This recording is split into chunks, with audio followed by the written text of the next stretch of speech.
What's up, everybody? It is your boy Johnny back with a live video. Come at y'all with a live video. Let me adjust this thing. Yeah, okay. How's everybody doing? Let me see how my camera looks.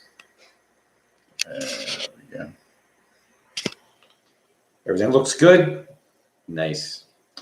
Well, happy Friday for you people out there. It's time for the weekend. All right. So yeah. Corey, happy Friday to you too. It is 6:45 p.m. Eastern time where I'm at. Memphis Music, good evening. I just figured I'd come on here, have some free time, and talk to you guys this Friday night.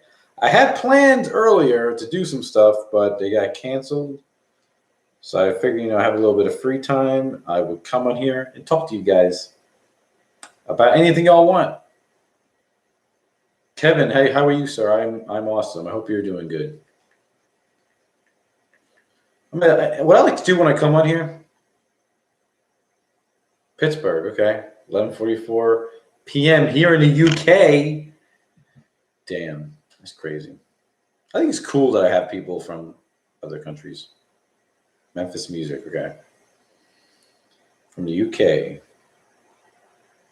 When I get on here, I like to take my Wi-Fi off of my devices because I feel like this will connect better. So I'm taking my Wi-Fi off my phone right now. So yeah. So how's everybody doing tonight? I don't have anything in particular planned, but if anyone has any subject they want to throw out there and stuff, music, maybe in some news in the Elvis world, Prince world, even the Michael Jackson world, even though there's not a lot of news stuff, you can throw it at me. Or if you want to see something, I still have access to my records and everything. Mal, what's going on, man? How you doing, Mal? You were just on your way to bed. Oh yeah, it does a huge time difference. I assume you're in the UK also. Corey, have you been reading the Elvis on Tour news? I was just thinking about that, to be honest, Corey. I really was. Yes, I have. I really have.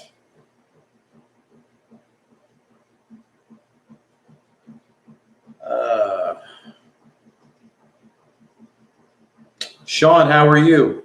Yes, I did get my Prince 45. I need to do a video of doing a seal to reveal for that.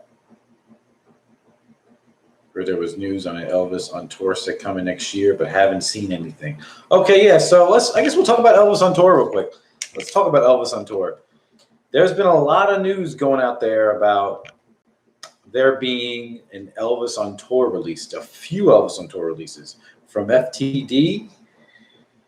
And I don't know if I can't remember what publishing company, maybe somebody knows in here, but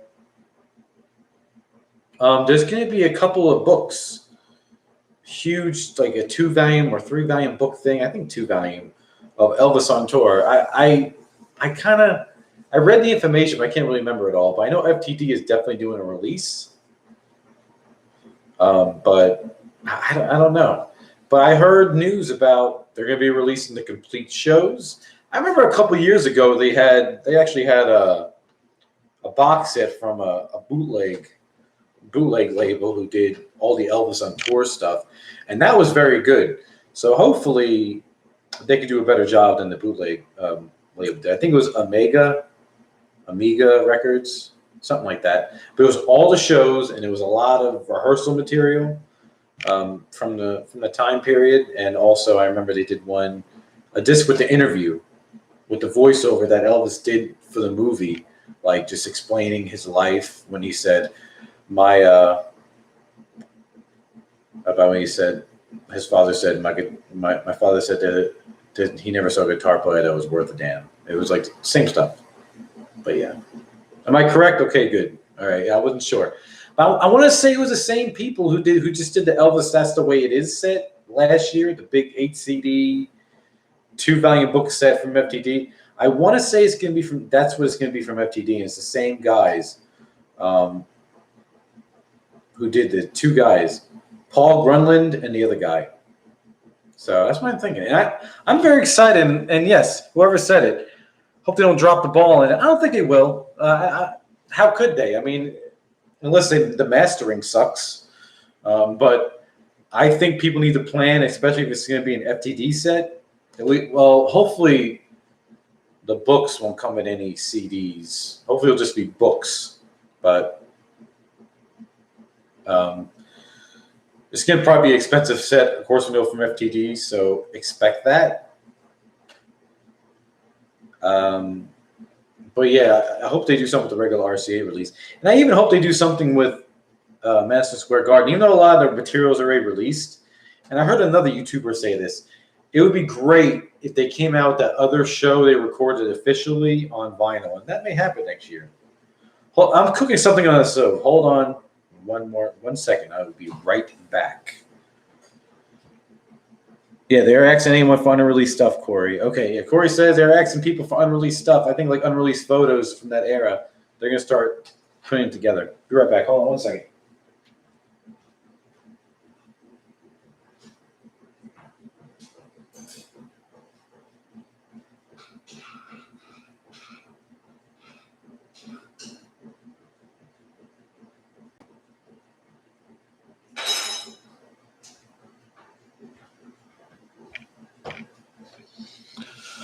All right, I just had to check that out. Who said something about Michael Jackson on here? Marcus was saying a couple things about Michael Jackson. What'd you say? Let me go back up a little bit. Thinking of getting all the 80s and 90s MJ on vinyl. It's very expensive, though. Yes, Marcus, it is. I'm not even close. I have everything from the 80s, most of the official stuff. Very few things I'm missing. Maybe I'm missing some 12-inch singles, but I definitely have the albums. But the 90s is very expensive, very hard to find some stuff. I do own Dangerous on vinyl. Got it for a very good deal. And I have a lot of his 12-inch singles and promo 12-inch singles from the 90s. So I'm very fortunate to have that stuff in my collection. But it can be pricey. You are so right.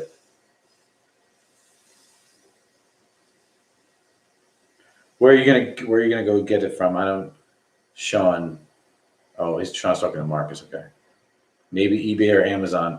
eBay and Amazon, or probably eBay is your best bet. I don't know if you have any record stores near you, Marcus, but that would be another place, of course, to try look. But very hard stuff to come by.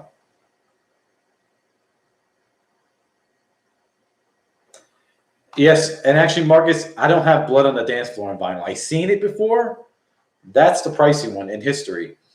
Don't have it. I actually have Invincible on vinyl, the original vinyl. Not in the best of shape, but yes, Mal, all the details are on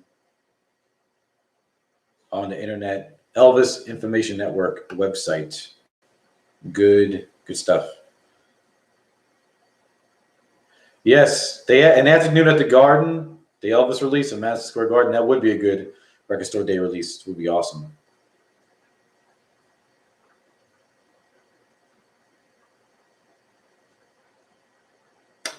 I can show you a few interesting Michael vinyls if you guys want, Michael Jackson vinyls. This would be for you, Marcus, if I show you. Because I actually have sealed copies of his original albums on vinyl. And I have open copies. I can try to dig them out if you want me to.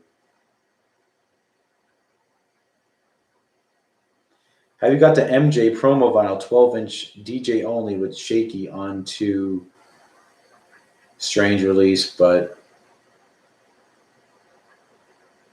3 good mixed tracks? What's 12-inch? What's the title of it, Memphis Music? I'm thrown off. You want me to grab those Michael Jackson vinyls, Marcus? I will be right back, and I'll show you guys. And if anyone else wants to see anything, let me know. Hold on, I'll be right back. I'm just going to grab a few things. And I actually found, let me show you what I found the other day. I found Michael Jackson related stuff. I think they're both 12-inch singles, but let me see. Hang loose.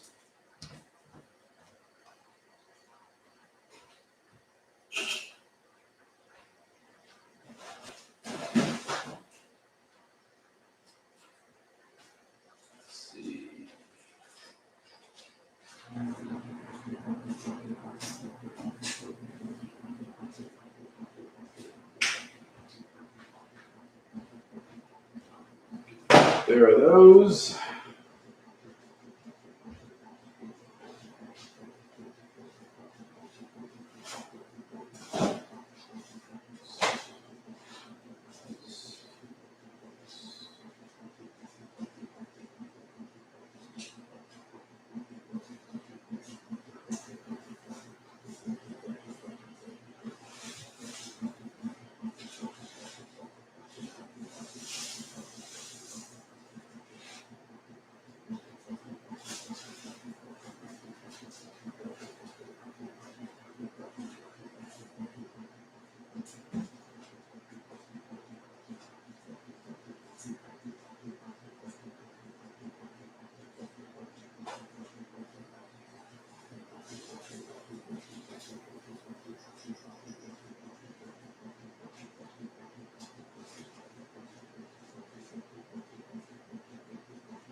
All right, sorry for the wait.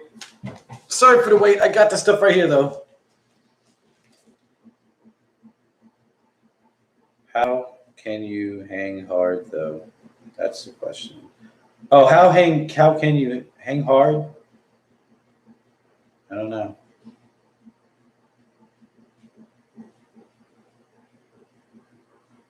A guy on Facebook told me he didn't like my MJ Thriller picture disc next to Elvis. What? Okay, let me go ahead and show you guys. Oh, hang loose. Yeah, I said hang loose. That's an Elvis saying. We all know that. Okay. All right, so these are, well, first let me just show you the stuff I found yesterday. It's just two 12-inch singles. One is of the Jacksons. I found this out on Record Store Day. Was it Record Store Day? Yeah, I think so. I don't think I showed these. But this is from the Jacksons, a 12-inch single. This is of Shake Your Body Down to the Ground, the European version. I love 12-inch singles. A lot of people don't, but I do. And the other side is That's What You Get for Being Polite. So, pretty cool. Got this for $4. Beautiful shape. Here is one of Janet that's from her second album. This is Before Control. A lot of people forget about her first two albums, but this is a single from, I think, the second one. Yeah. From 1984. This is the 12-inch single of Don't Stand Another Chance. Really cool. More uncommon stuff. Less common than 1986 Control. Good stuff. Let me show you this MJ stuff. All right, here is my sealed copy of Off the Wall. See, I can prove it. See, sealed. It won't come out. That still has the original price sticker on it. So, really cool to have.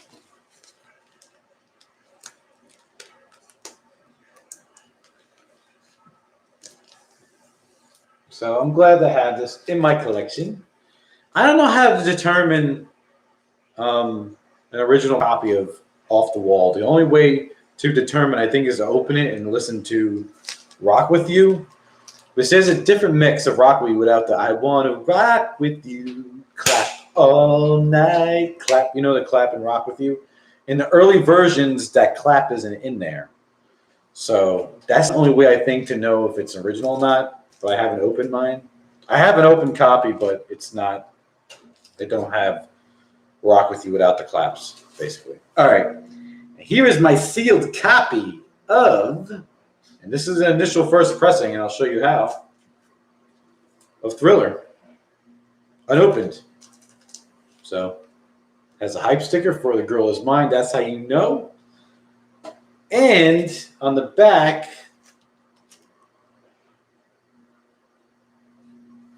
oh, there's the original price sticker. It fell off, but somebody paid $6.99 for it.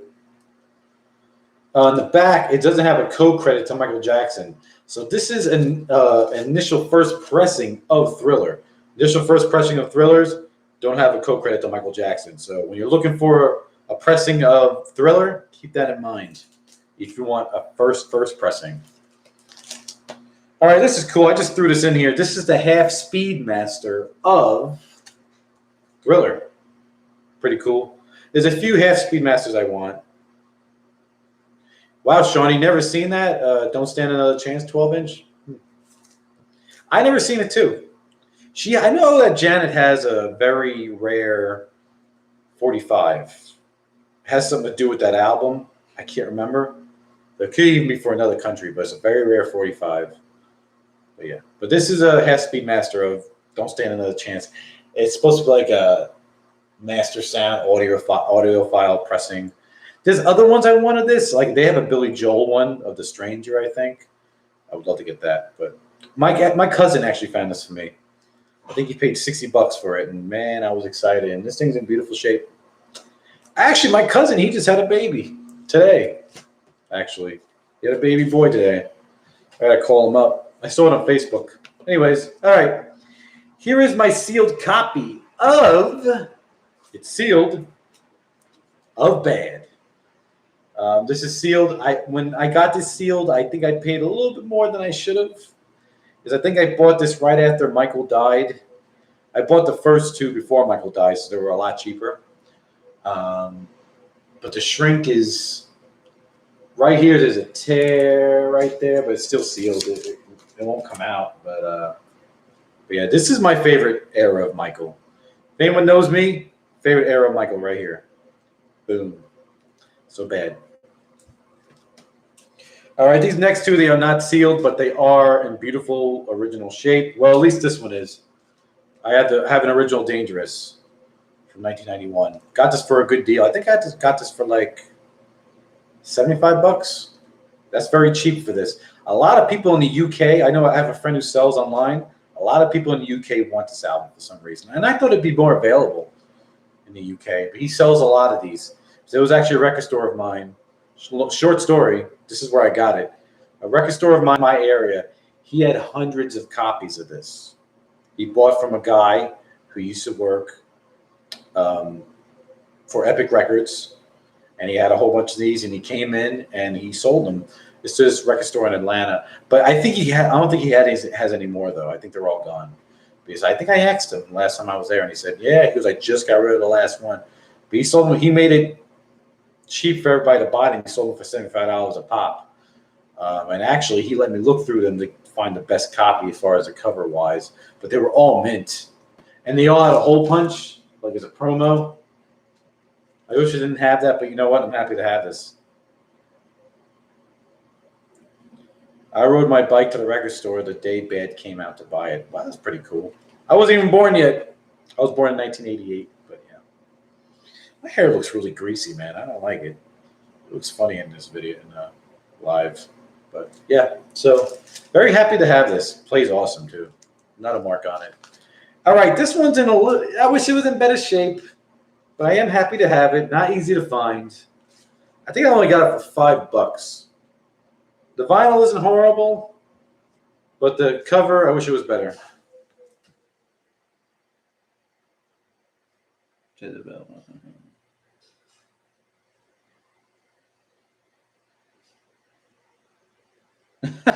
What's up, Ed? How you doing, man? My boy Ed is here. I'm glad. This one, I wish it was in better shape. This is Michael's last studio album, Invincible. You can see on the cover it has creases. If you look in the light, and bumps in the corner. There's something on my screen. But the vinyl's in pretty good shape. But all in all, I'm happy to have this. I found this for $5 at the record show that I used to work. Very good stuff. Very, very good stuff. They have a repress that even goes for money. I think it was from Music on Vinyl. It came out a couple of years after, I think, Michael died. And that goes for money too. So, yeah. So that's what I have. That's all my unique Michael stuff I have.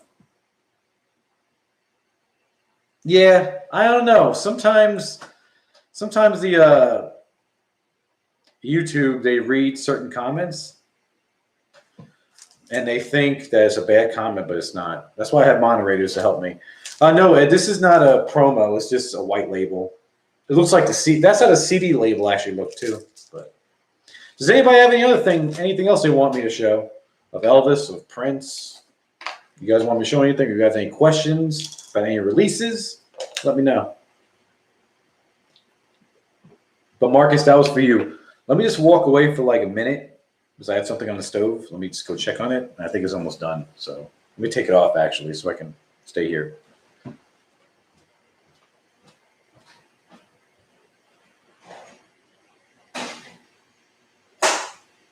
Okay, that's definitely done. Okay.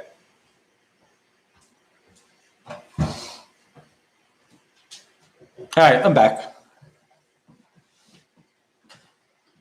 Maybe because I mentioned Shakin' Stevens. Who knows? Is this your new house you're in? No, I'm still in my old house.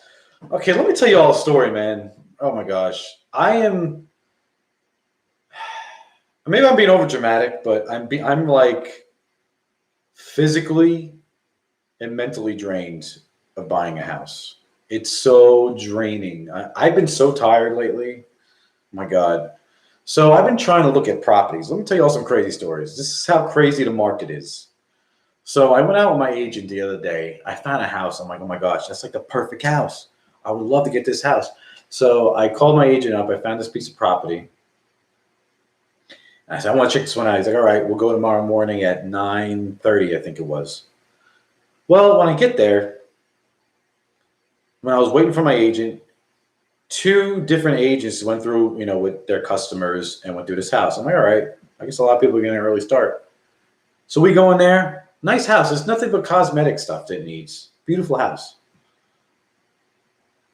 I will hopefully die in my house. Don't want to move again. Yeah, I know what you mean, Ed. This house I found, I thought that could have been my forever home. It was a beautiful house. Just cosmetic. And I said, all right. So we left. And when we were waiting, there was like a line of people waiting to get into this house. Like, I think another 2 or 3 agents. I'm like, oh my gosh, this is going to be a hot selling house. So my agent's like, Johnny, at this price point, this is going to be a hot selling house. I think we should put an offer. If you want it, I think we should put an offer. And I said, yeah. So that's what I did. And I actually said, you know what? Just to be safe, let me put $3,000 over the asking price. And that's it. So we did that. The next day comes. You want to hear something crazy about this house? That day, there was 50 offers. 50 offers on one freaking house. And I think that was their plan. I think their plan was, no, I'm not doing no bidding wars. I'm telling you that. Yes, it is great to sell, but not to buy. So I was shocked. So basically, I'm probably off the table. They still haven't made a decision on that house. I'm sure they're going back and forth probably with 2 buyers by now. That was like 5 days ago. So I'm like, you know what? Okay, well, that's done. I wish I could have got that house, but I'm sure. You know what else ruins it for people, man? Investors. Investors, they snatch up everything. They'll buy stuff sight unseen. And it's annoying, man. It ruins it for the regular person who's trying to get a house. So yesterday, was it yesterday? Yeah, yesterday, I looked at 3 properties in the Metro Atlanta area. So I looked at, and I went early in the morning. I looked at 3 properties. I think it was the last one I really liked. I said, I really like this. It was a townhouse. So I like this house. So let's put an offer on this one. Put an offer on it. All right. He goes, all right, Johnny, I'll write it up and I'll send it to you and we'll send the offer. I said, all right, cool. He emails me back or texts me back. Oh, that house sold. It must have sold because I got there early and no one else was waiting. It must have sold. It must have been somebody who looked at the house the day before. That's what I think. I mean, so it's ridiculous. And I look every day, sometimes twice a day. I look in the morning or 3 times, morning, afternoon, and night. I look at houses. I get on and see what's available. And I'll call my agent, but sometimes, he's busy with other clients, so I can't get to a house right away. It's frustrating. It really, really is. I don't know. It's just, I think I'm going to be without a house for a while, possibly. But you never know. I may find something and I may get lucky, But it is a little stressful. But definitely a seller's market, which I'm happy I jumped on board and did it. But me trying to find a house, not good. Darren, what's up? How are you? Oh, yeah, let me look back. Yeah, OMG's right. That's nuts right. Crazy is right. What's the median price of houses where you are looking, if you don't mind me asking? It really depends on what you want. They say the median price of houses in Georgia are $240 right now. So it just depends on where you want. My budget is it's relatively lower than that. It's $160. The highest I want to pay for a house is $160. When I bought this house, I paid $84,000 and the payoff was $77. But I made like about 60 grand on this house. So I'm very happy because this was my first house. I have a bigger down payment for our next house. It's great. I really am thankful that I sold my house. But, I think it's going to be hard. You got to be really aggressive if you want to buy a house because there's a lot of people looking. There's a lot of freaking investors looking. Fuck investors, man. Fuck those guys. But yeah, so that's what it is. Investors are almost as bad as Elvis collectors. They snatch up all the good stuff. LOL. Ain't that the truth? Well, I guess I'm an investor of Elvis then, because I try to snatch up all the good shit. I try to, but not lately. Just get an apartment. I refuse to get an apartment. Apartments. This is the thing about apartments. Apartments. You pay for the convenience. You really do. You pay for the convenience. And you're basically paying a mortgage for an apartment. A one-bedroom apartment in Georgia now. Of course, in Atlanta, it's pushing probably like $3,000 now. Between 2 and 3 probably in Atlanta. But a regular apartment like in the metro area of Atlanta, I know a couple who they have a 700 square feet apartment. Beautiful apartment, has a pool, beautiful area, but they pay $1,400 a month for a one-bedroom apartment. No, thank you. No, thank you. I could pay less than that and have a house before a mortgage. This is my credit's good, and having a down payment, I can have a nice, cheap, payment. I agree, Ed, definitely. But, yep. I mean, to me, the one good thing about apartments is this is a good point about having an apartment. It's convenient, and something breaks, you don't have to pay for it. If you're about that life, cool. But I'm not about that life. I'd rather pay for something that I own. And plus, I mean, you have to have good credit to get an apartment too, but not the best. So maybe I know a lot of young people, they have crappy credits. So a lot of people do get an apartment. I know a lot of couples that have an apartment. But then again, I know a lot of couples that have houses. You just got to work on your credit. And it'd be good. I'm Johnny. I could be your financial advisor. But yeah. That's enough about that. I'm going to stop gloating about buying a house because, man, I'm literally tired. I was talking to my sister today. I said, man, I've just been tired lately. She's like, Johnny, you're probably like mentally and physically drained from buying a house. I said, you know what? You're probably right. She nailed it on the head for me, man. I tell you. Call 1-800-JOHNNY. He will give you the best financial advice. That's 1-800-JOHNNY.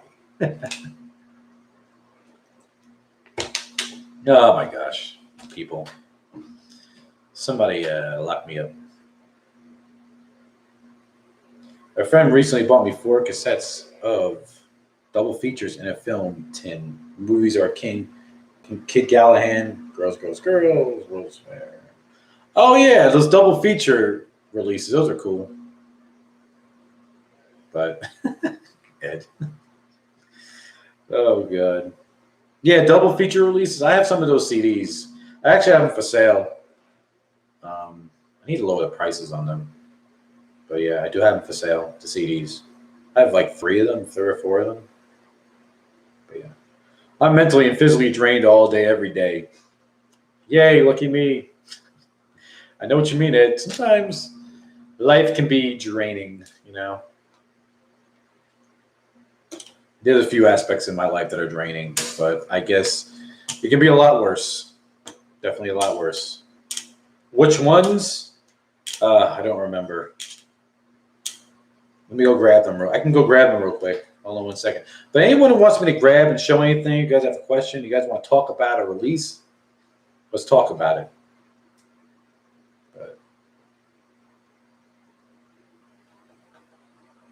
But yeah, hold on. I'll be right back. 1 second.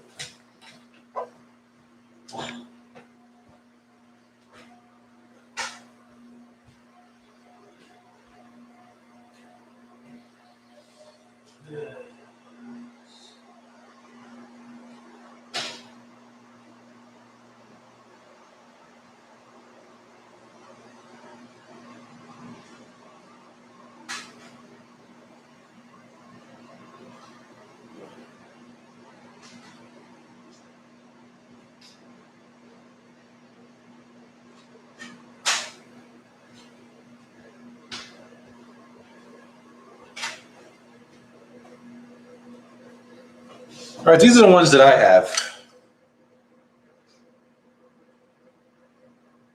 I have this one. I have some of these for sale on my eBay store. But I have them at stupid prices. I was that guy. I have it at a stupid price. But yeah. I'm thinking about shutting down my store because I'm about to move and whatever. And I have this one. But I also have, why is there such a glare on it? I also have somewhere the Girl Happy and I think it's by Harem Scarum.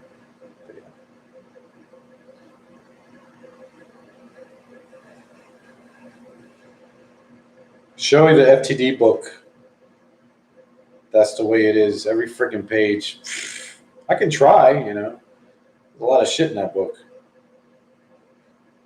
One day, did I show that whole? I think I did show that whole book on one of my videos, but I can do it. I don't care. What's cooking on the stove? It's like it's like a rice substitute. But yeah. I have a Kissing Cousins, Clam Bacon, Stay Away Joe on CD. Cool. That's cool. I seen a few of them. One record store I went to, he had like all of them. And I said, I'll come back next time they'll be here. They're all gone. They're like $5 a CD. Some of these double features are hard to find. They really are. Let me go get that That's the Way It Is book. I can pull one of them out. Be right back.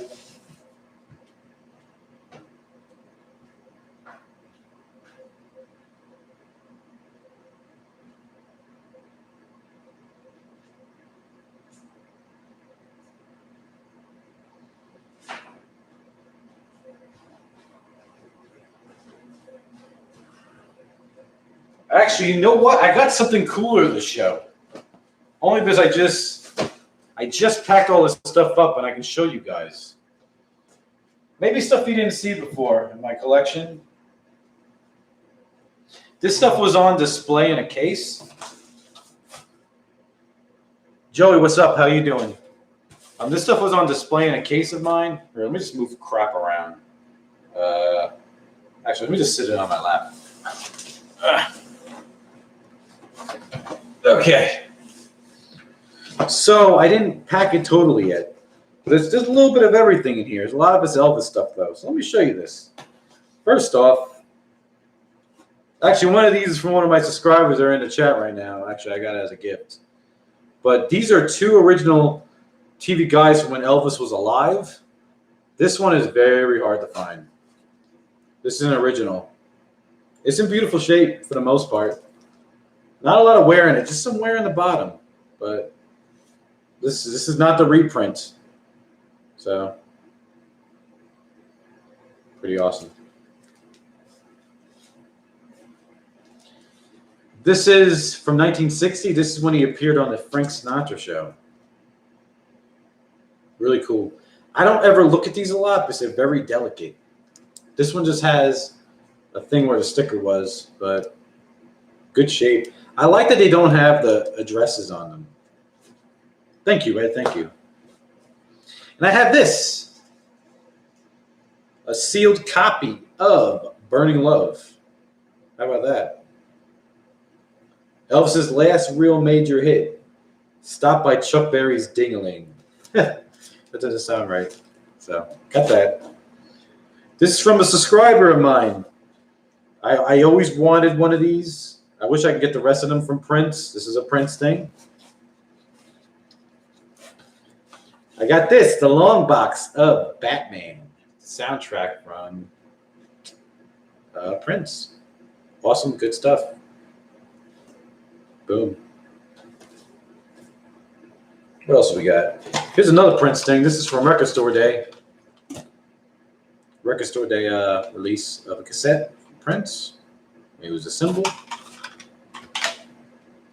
Don't worry, I'm going back to some Elvis stuff.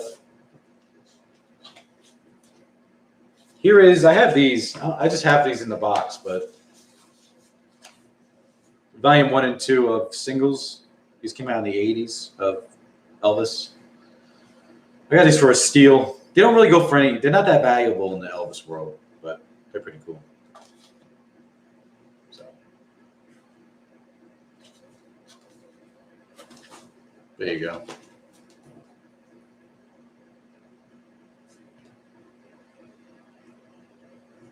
Do they? Oh yeah, they do sound amazing. I remember you doing a video on that. I actually have some 78s in this box. Here's a Record Store Day of My Happiness with That's When Your Heart Is Begin, Elvis's first single. Third Man Records. This is from actually a very famous record store in Atlanta called Criminal Records. I'm not too fond of that store. It's mostly new stuff now, and they're so way overpriced. Just, you know, it's like a tourist attraction. But this is really cool. So,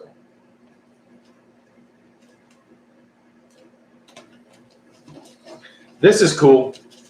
This is That's Alright original 78, but not of Elvis, of the original artist, Arthur Big Boy Crudup. I got this for a good deal. And this thing actually goes for money. It's a very good shape. So yeah.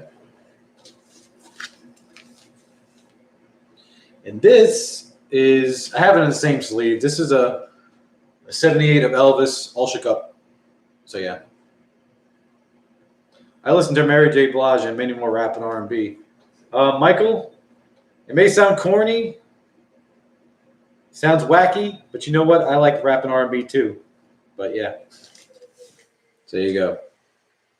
So pretty awesome. This one's in very good shape. I never find 78s, and if I do, they're beat to hell, so I never buy them.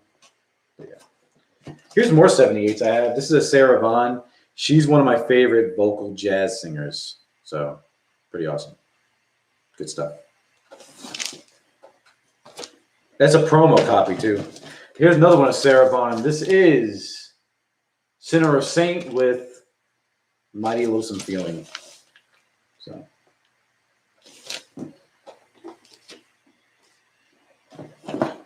Hey, okay, this is cool. This is for my Michael Jackson people. Here we go. This is the original Michael Jackson video game. Do I have a 78 player? I have that speed on my turntable, but I don't know, man. The thing about 78s, especially the old ones, not so much the newer ones, but the old ones, I feel like I need an old-time record player to play these because they're just, I guess, because the material. I will probably never play these unless I have like an old school record player with a thick-ass needle on it, you know. But I do have the speed of my record player. Now, I have played this one, the Record Store Day release of Elvis. But yeah, this is the original Michael Jackson game. And all original, not an easy game to find. Beautiful shape. I got this for a steal just before he died. This game goes for stupid money now. Is yours a Technics? No, mine's an Audio Technica record player. All right, I'm going to go back to some Elvis stuff in a minute. But I also have this. I had this in a display case. This is the Death and Return of Superman movie. This was numbered out of 52,000. I got number 28 out of 52,000. I found this at the store. You'll be able to see it right there. Maybe. But I collect these DC movies. I love DC comic movies. Love these. The newest one was Justice Society World War II. So that's the newest one. The next DC comic movie is going to be The Long Halloween, which I think is a graphic novel. So I'm looking forward to that. I think they're doing it in parts, though. All right, let's go back to the rest of this box is Elvis stuff. Check this out. The first Elvis Presley bubblegum card. The first one in the first series.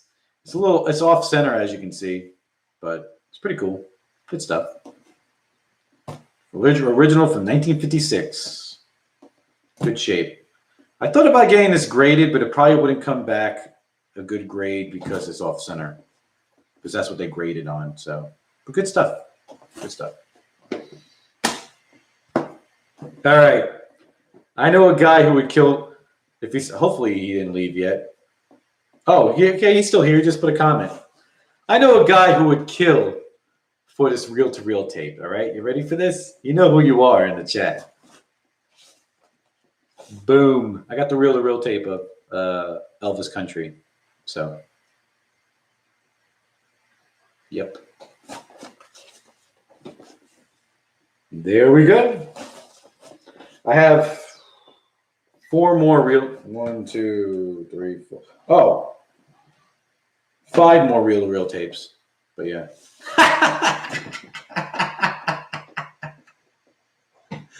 I love it. I love it. See, now we know who that person is. Oh, wait. Here's another one for you. Maybe you like this one too, my man. What about this one? Hey? Huh? One of the best albums ever made. I got to say, this is probably in my top 5. Probably number 1. Yeah. My favorite albums to listen to of Elvis is this one. My favorite one to listen to is between this one and Elvis is Back. I love Elvis is Back. That's one of my favorite ones too also. Here's another one.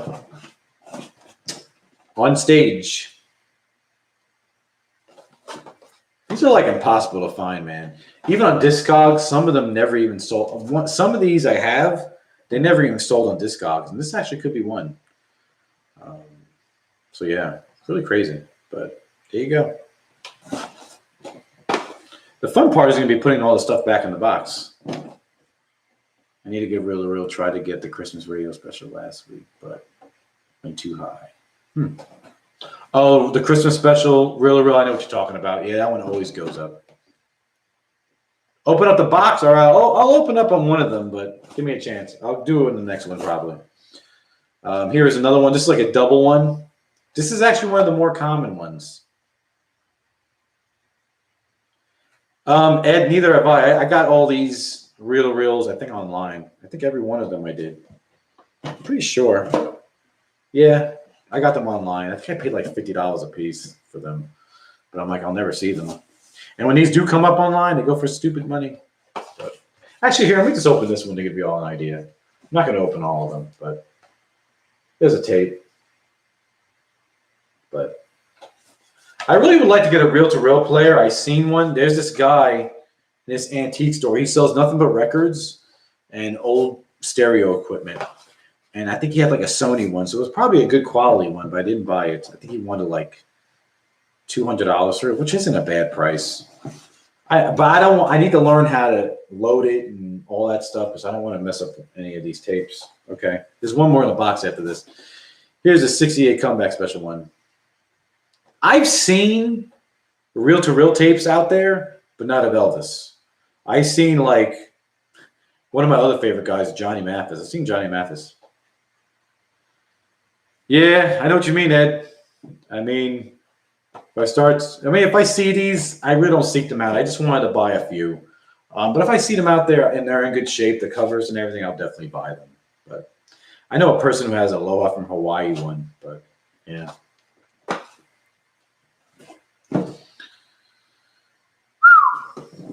And this is, I think, the earliest one I have. This one's from 1963. And honestly, it's like in the best shape. This is of Gold Records. I think Elvis's first reel-to-reel tape was Elvis is Back.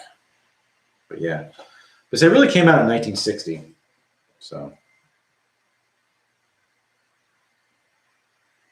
does the tapes get old and brittle over the years? They can, but you really need to store them like in a temperature controlled place, which they are. And of course, you can't put them near a magnet. You put them near a magnet, they're ruined. So beware of that. And the rest of these are 8-tracks. I'm just going to show these real quick. A lot of these are sealed, but let me show you all my sealed 8-tracks. I got this one. We got second album. Yeah, I seen Johnny Cash before too. I seen Jimi Hendrix. I should have bought those, and I could have even resold them for money. Got this one, After Death release. We got The Best One in Life, Harem Scarum. I gotta shut that blind. The sun's going down.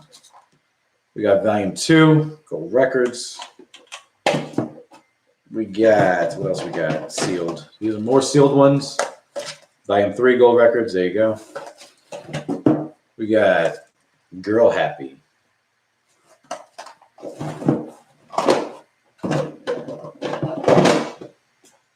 Have a couple more sealed ones.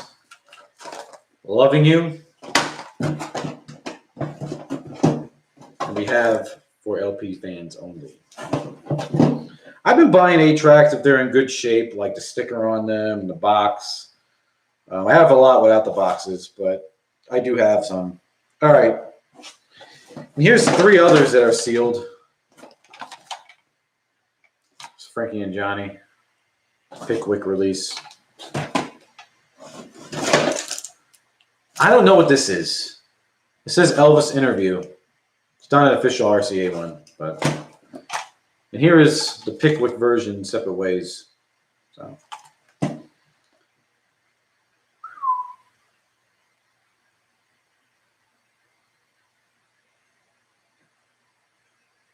That's a job that I do. We have to put certain tapes in an oven, bake them for a few days, and copy them. Huh? The oxide comes off of them. Huh? I'd be afraid, but if you know about, I'd be afraid to do that. But if you know about that stuff, good for you. Put them in the oven. I think the CD has been the best format ever to play music. Yeah, I mean, people say that reel-to-reel tapes is like a master tape. I wish I can hear one of them. I really do. Oh, here's another version of Separate Ways. Sealed, if I didn't show it. I don't think I showed this one. But here you go. But here's the other. I'm going to show the other ones real quick.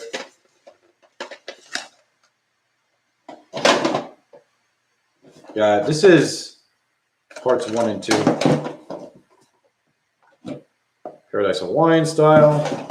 Now, I did play a couple. Here's King Creole. I did play a couple of these 8-tracks, and I had a player, and I played 2 of them, and 2 of them the tape snapped. I think this is a player. I don't know how 8-track players really work. I thought maybe it would stop automatically, but it didn't, and it snapped some of my tapes. Oh, I have another one. Huh, I totally forgot. Here's Aloha from Hawaii. I think the ones that snapped was one of the legendary performers, Canadian tribute, and Elvis in concert. There's Promised Land.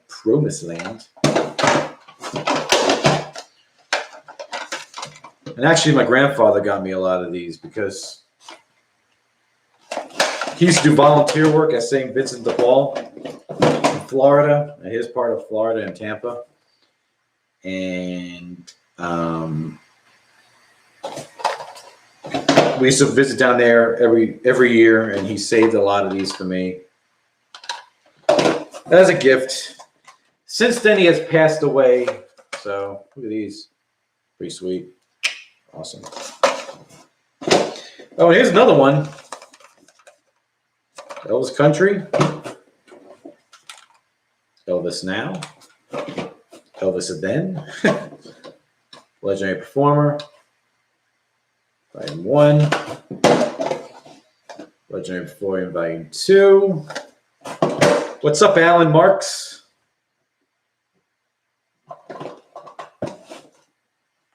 I have Spin Out Double Trouble reel. Wow. Coming from the US was 70 euros. I think that's euros. Really expensive to pick up now. Yeah. This is a K-Tel. This is Elvis Love Songs. That's the way it is. That's the way it was. There's MSG.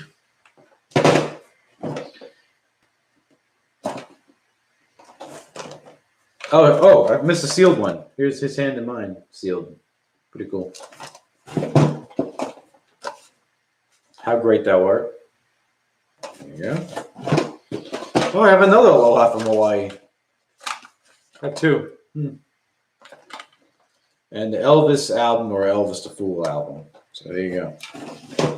All right. Well, now the fun part.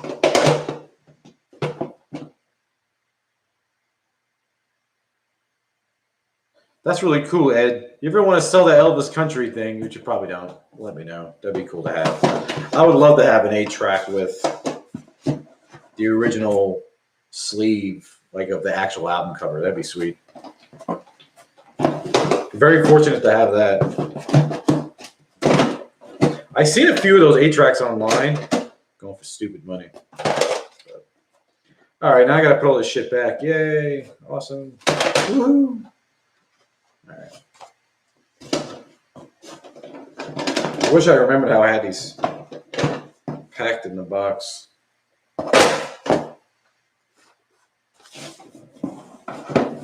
Thank you, Memphis Music. I do appreciate the love. Now, let me put this one back in here first.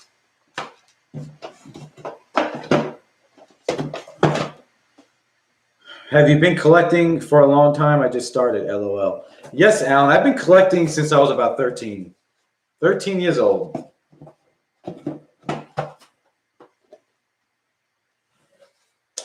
Say goodbye. This is going back in the box forever. Bye. Lord. Okay. What's next? But yeah. So is anyone else excited for the Elvis biopic? We talked about Elvis on tour earlier. I'm excited about that. But how about the Elvis biopic? Anybody excited about that? I am. What is your first ever CD record that you bought? Oh, man. That I bought with my own money? The first CD I bought was actually a rap CD. And I still have it. No, wait. Yeah, I do. It was Jay-Z.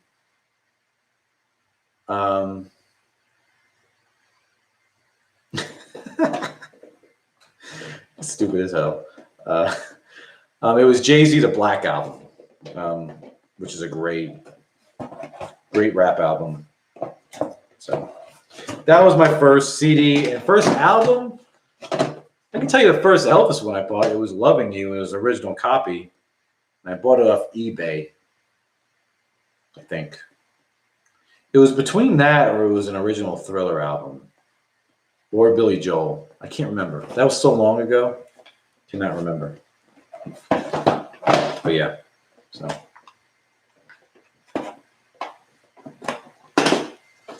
Boom. Lord. So. Yeah, I had a friend. All right, good night, Mel. Good seeing you, man. It's always good to see you on here. I had a friend who used to collect TV guides. He was actually my old manager who I worked for. He collected TV guides. He's like, Johnny, I never see that one or this one. But very happy to have those. Very fortunate. Right there.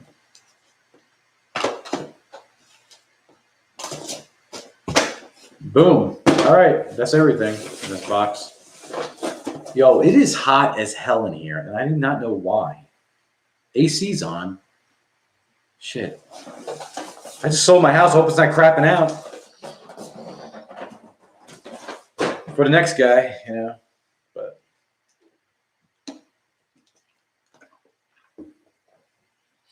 What's my favorite Elvis song? Oh boy. Well, my favorite Elvis song is like a sentimental song. I love the song "If I Can Dream." That to me is the perfect song. Great message song, great vocal performance, just a great everything. Yeah, I mean, I'm almost of middle age, man. I'm almost as old as you, man. I'm getting hot flashes. um, but yeah, it would be "If I Can Dream." I love "If I Can Dream." Just a great song, and that song is so it resonates with today. I think it's a great song. Oh my gosh, that's one Elvis song I can never get tired of. Just a great song. But yeah, so that's about it, y'all. You'll never make it to as old as me. You never know.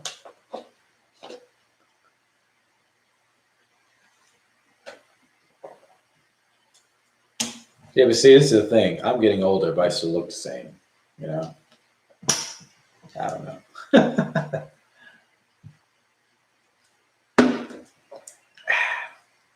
So yeah. So what else you got, people?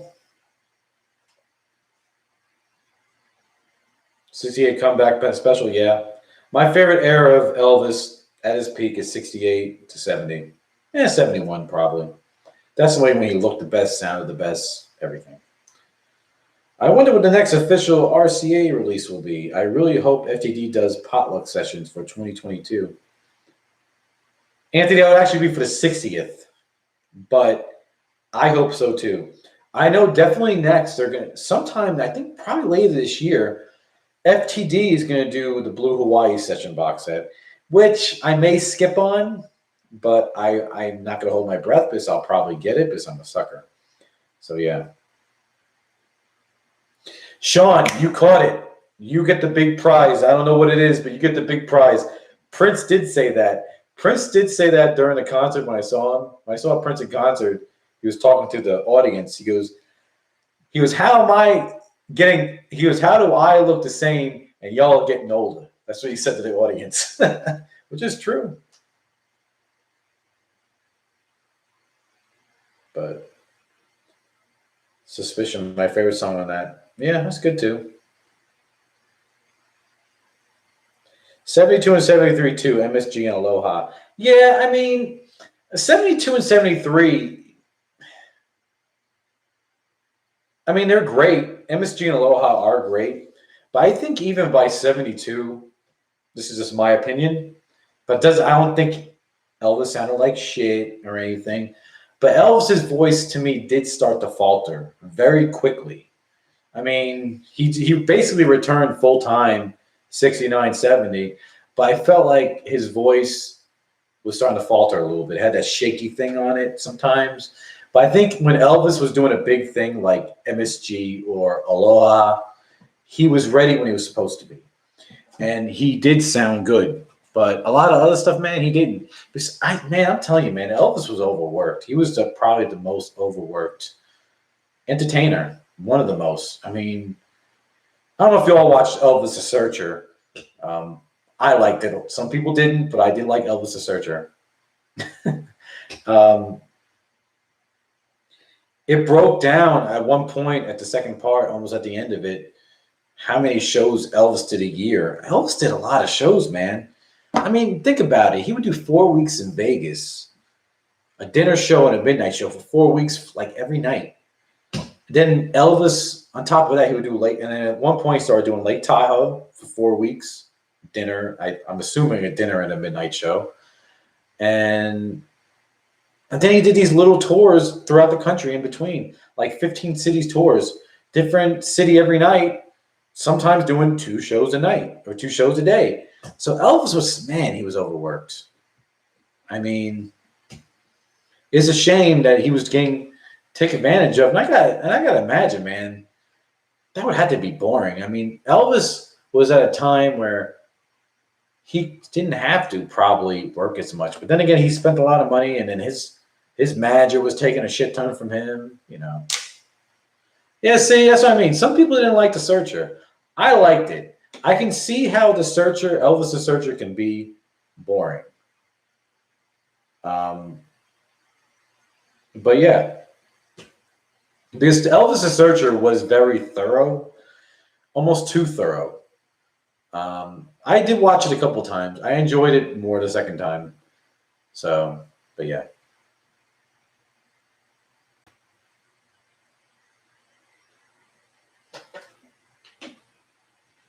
Wow. Thank you for whoever is retracting all these comments. I'm getting some crazy shit coming through. Damn.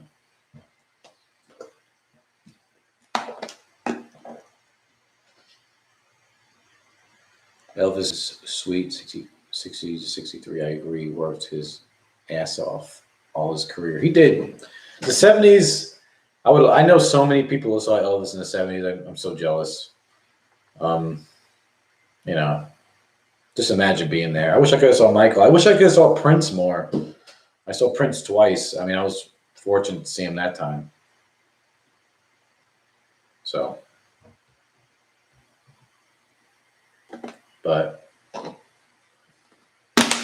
yep. Only older guys got to see it.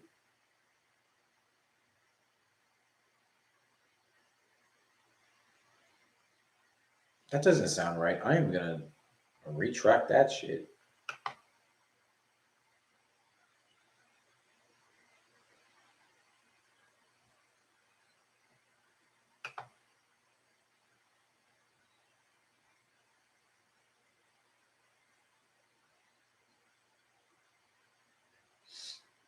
Did the Colonel spend $1 million on one night in Vegas while Elvis was performing? Apparently he did. Apparently he had a lot of gambling issues. And apparently I heard that apparently Colonel Parker killed somebody when he was over in it before he came to the U.S. That's what I heard too, but I don't know how true that is. I don't know. But yeah, I mean, and just like with Elvis Searcher, a lot of people, this is just another thing I know a lot of people didn't like, was the 68 comeback special tribute. I mean, don't get me wrong, was it the best tribute? No. But was it worse? No, it could have been, of course it could have been better, but no tribute's bad. I mean, they're honoring him. Ed Bonja had stories about gambling with the Colonel. Wow. I would love to hear those, man. I don't know, man. I guess Friday night, man, the trolls come out. Shit. Thank you guys for taking care of that shit for me. I really appreciate it. So.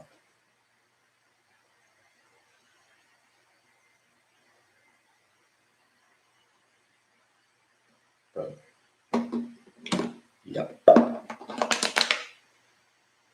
Thank you. YouTube user. That's a very original name.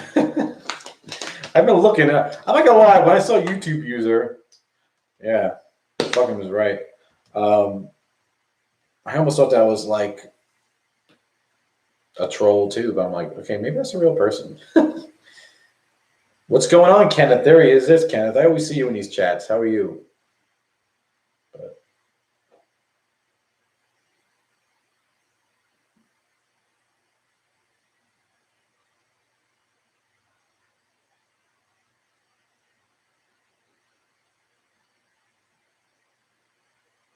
It's me. Oh, Brad. Oh, Brad, what happened to your username? It's you? I didn't know that was you. Yeah, and thank you for that DVD. That was an amazing DVD. Thank you for that.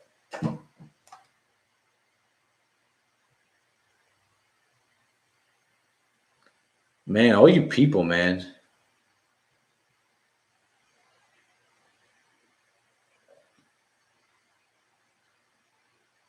Yeah, the idiots are coming out, man. See, when this happens, I almost feel like ending it, people are a pain in the ass.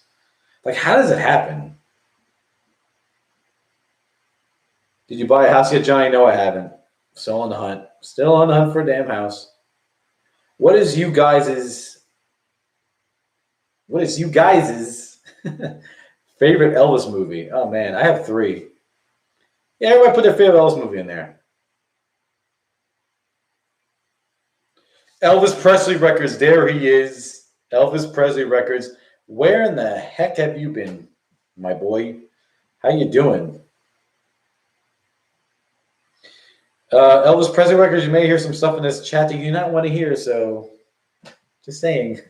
So please, everybody, let's try to keep this covered. But no, my favorite Elvis movies, top 3. And only because they're different. There were different roles. King Creole is probably number 1. That was perfect throughout the whole board, across the board. Great. Oh,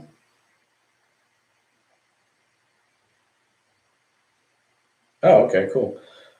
Definitely King Creole. I love Wild in the Country. That was a great movie, great serious role. He was amazing in that. And I love another serious role, Change of Habit. I love Change of Habit. Good movie. That's a movie I can watch over and over again. Good stuff. Want to buy Elvis, The Great Performances, all 3 volumes. I have those, actually. I hope not. Oh, God, Ed, maybe you're right. Hopefully I didn't.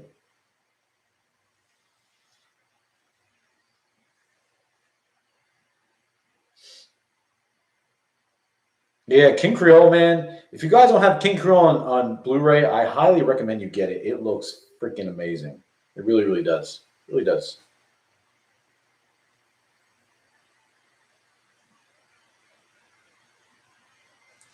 Good Lord.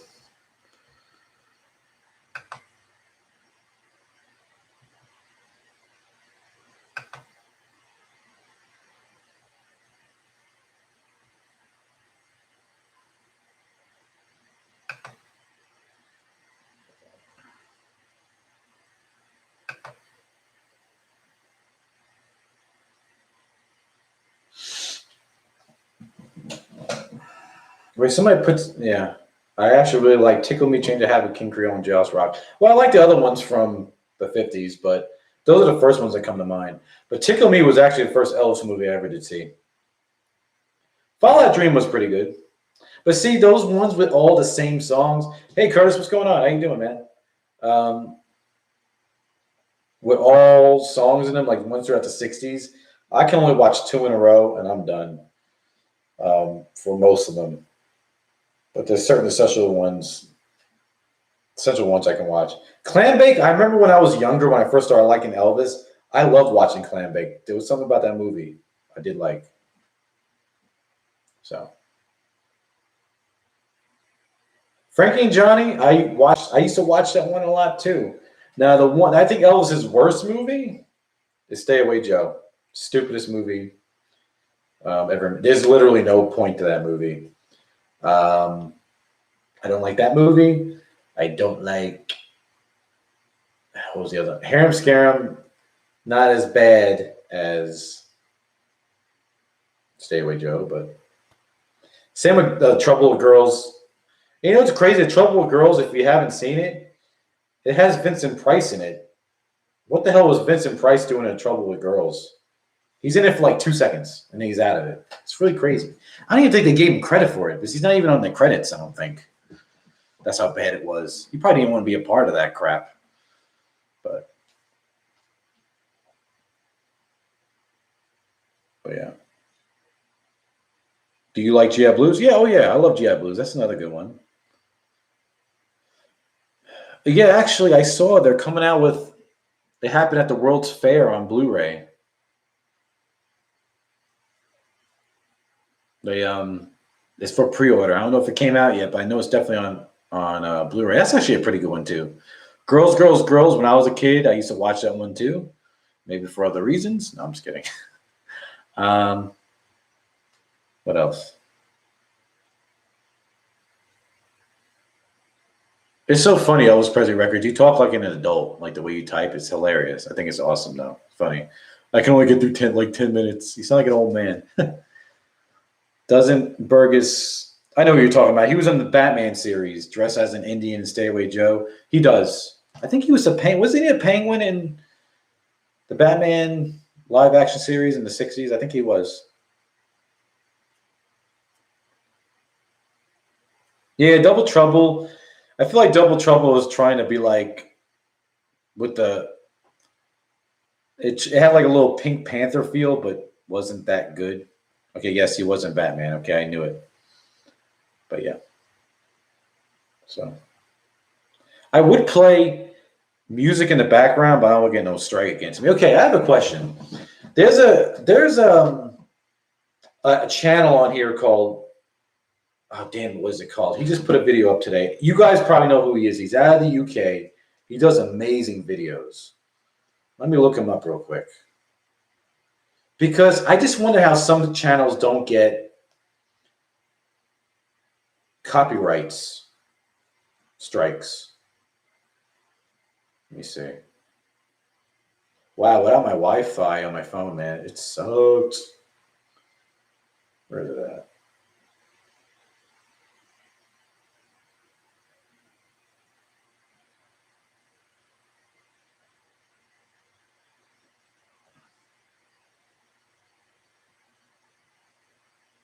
Scotty's Elvis Presley Music Channel. That is a great channel. If you guys aren't a part of that channel, look it up. Good stuff. I think he's out of the UK, but he always plays Elvis music in the background. I just wonder how certain people don't get strikes. Maybe you gotta like put some kind of disclaimer on in the description. I don't know. One day I need to ask him. Like I need to put a comment, see if he responds. Yeah, some people can do reaction videos, but I see people have a disclaimer. Yeah, but Scotty, he really is kick ass. Great, very interesting videos. Good stuff. Do you have any overdub versions of Kurt Russell's Elvis 1979? No, I want that album. I see it. I just need to go ahead and pick it up. Every once in a while I see it out there when I'm out, but yeah. So.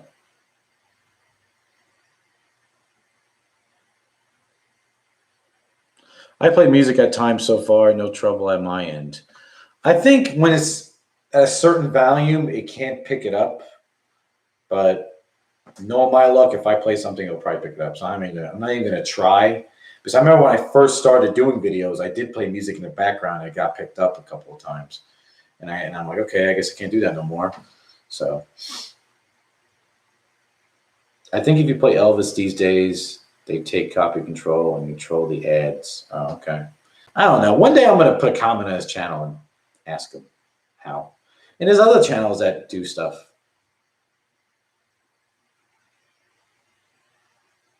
Yeah, that's like his life. I seen what that Scotty guy. That's like his life, man.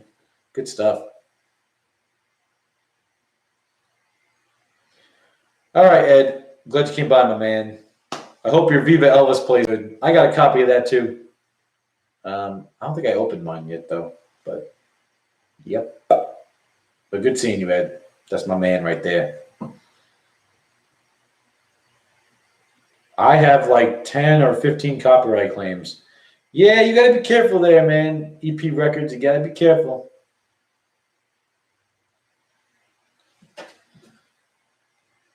Yeah, that's what I'm saying. There's plenty of Elvis songs on YouTube, so they must not care too much.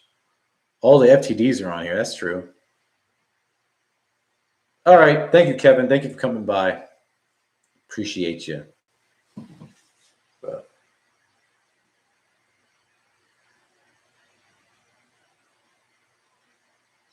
I'm probably going to stay in there for 15 more minutes, and I'm probably going to get off.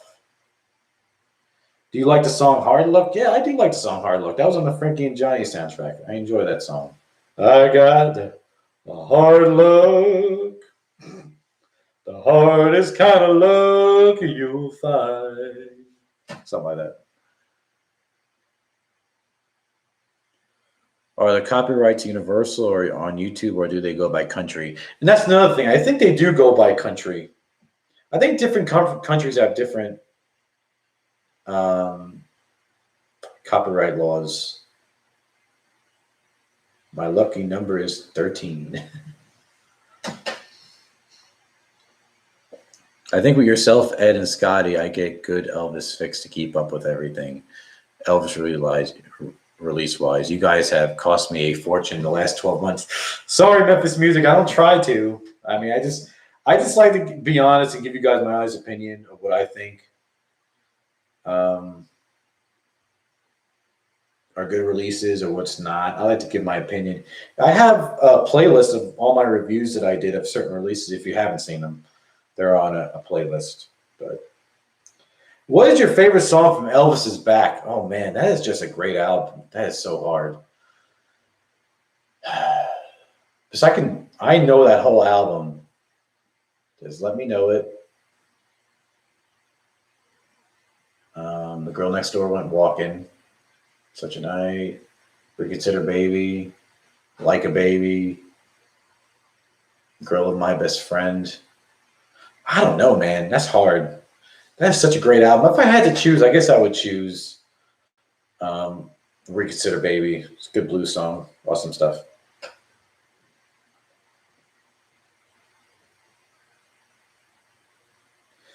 Last night I played A Date with Elvis with no troubles on my live, but I deleted my live chat when I played music.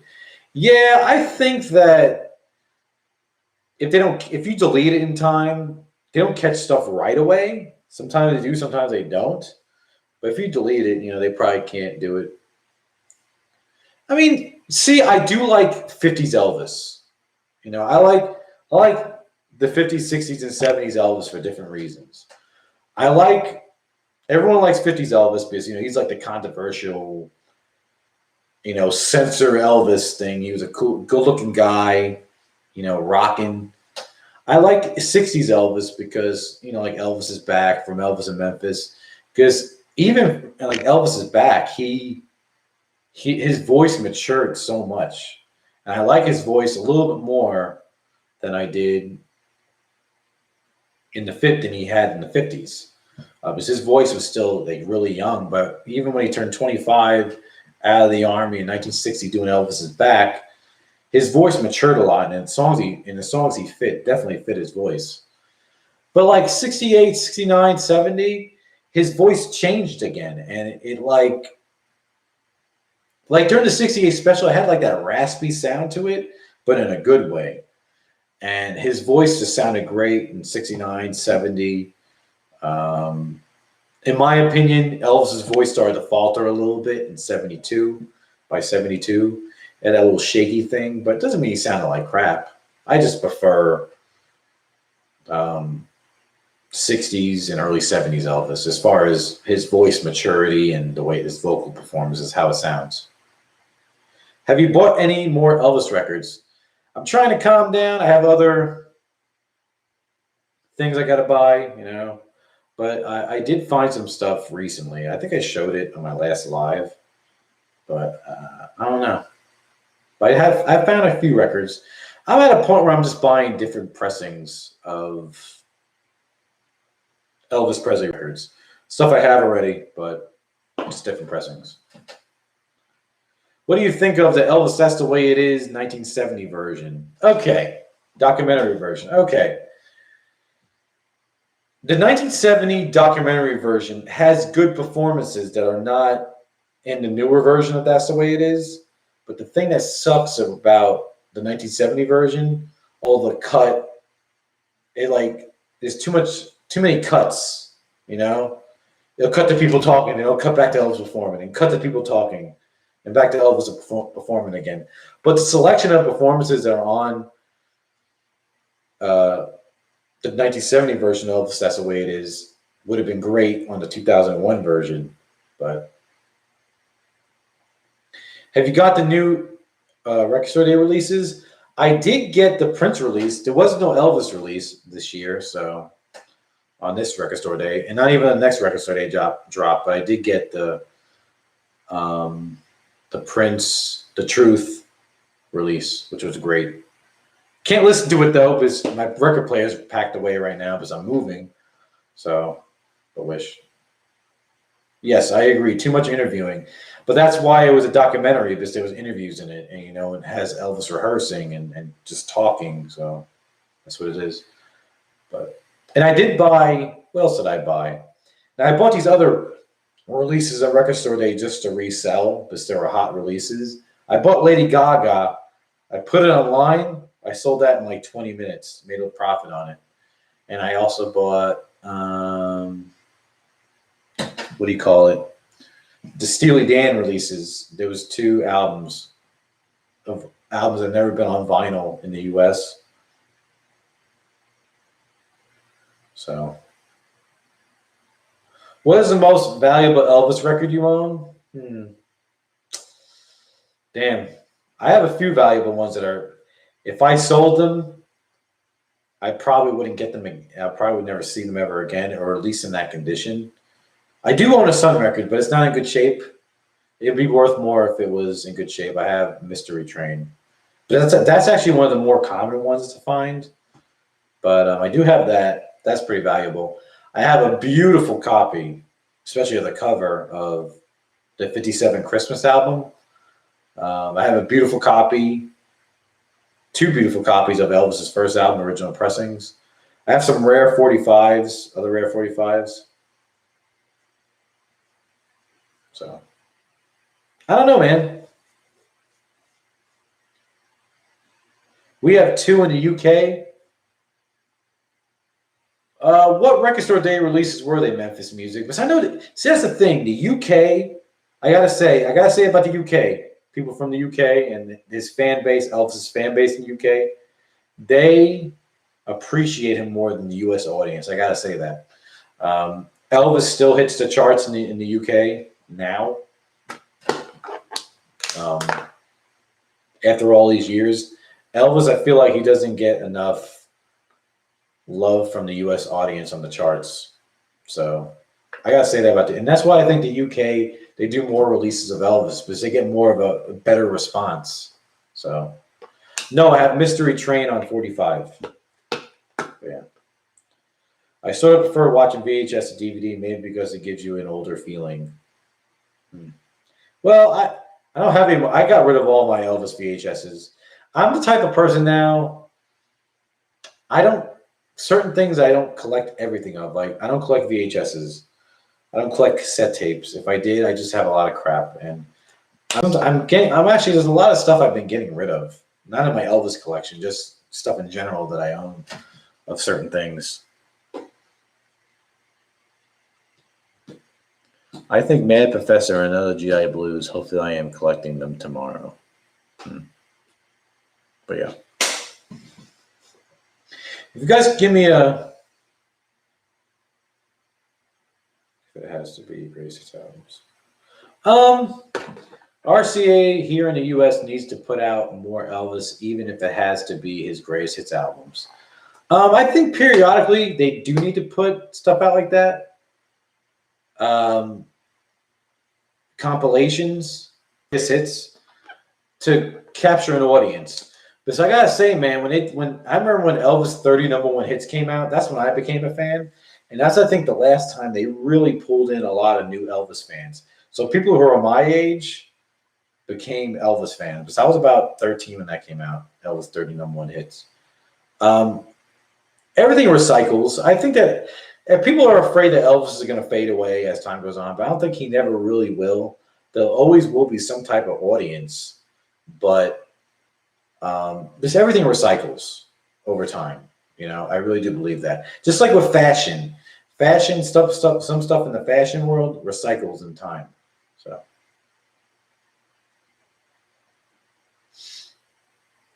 Do you have Elvis Memories, Joseph Cito on VHS?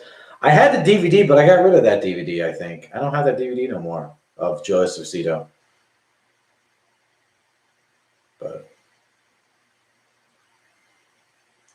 do you have Elvis 30 Greatest Hits on vinyl? I do have 30 #1 Greatest Hits. 30 #1 hits of Elvis on vinyl. I have the original pressing too on vinyl, which is not easy to find. You can get that easily now as a reissue. And I also have the original Second to None release, which is not easy to find. And Elvis at Sun. Do you guys want me to grab those releases? I can show you. Let me know if you guys want me to show those Elvis releases I just named. But yeah, they're pretty cool. Especially 2 of them are hard to find. But yeah. And if I go over there to get them out, I can put away these Michael Jacksons I took out. I have the gold disc version of 30 hits. Yeah, I want to get that. I need Elvis at Sun on vinyl. But It's a different one. All right, Elvis Presley Records. Good seeing you, bro. Good seeing you, my boy. Yes. Okay, I'll be right back. Let me go get those Elvis releases I'm telling you about, and let me put these away because so they will stay in order. So give me a few minutes. Okay? Be right back, folks. Okay.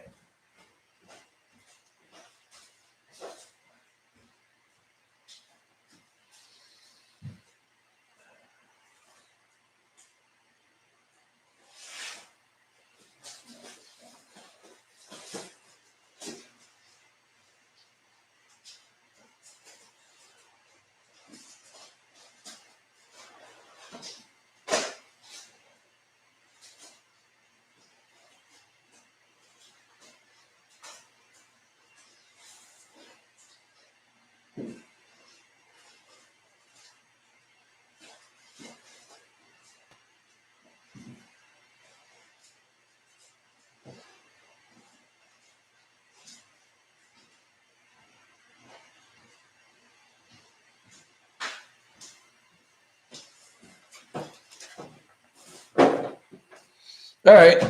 I got them. Johnny, fun fact, Michael Jackson's Billie Jean video just hit 1 billion views. I think I saw that because I follow his YouTube channel. It's crazy, but it's believable, man. That's like a huge Michael hit. All right, this is what I got. So this is not a repress. This is an original pressing of Elvis 30 #1 hits, still sealed. I have not opened this, and I probably won't ever open it. This is going for a little bit of money now. So, what does it say? I have 30 #1 hits on gold vinyl. Cool. And the original pressing. Awesome, Curtis. Nice releases. I think my second to none is on music on vinyl release. Okay, cool. Cool. All right. And here's an original pressing of, and they have not repressed this as far as US, like a US pressing of it, of Second to None. Good release. This is starting to go for a little bit of money too. Early 2000s vinyl is starting to go for a lot of money now. Good stuff. Still sealed. Probably won't ever open it. Don't need to. So.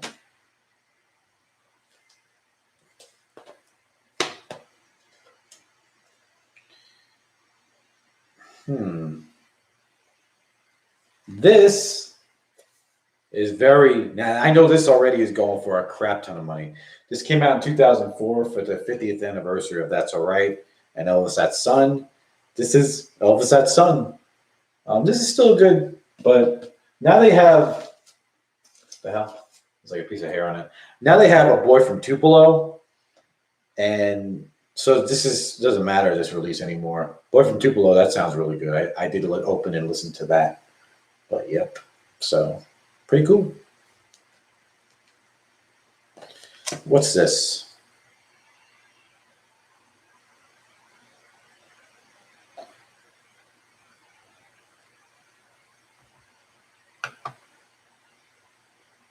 Okay, it was just asking for updates.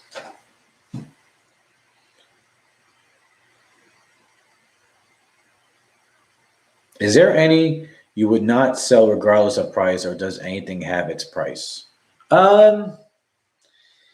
Honestly, Ken, it depends on the mood I'm in.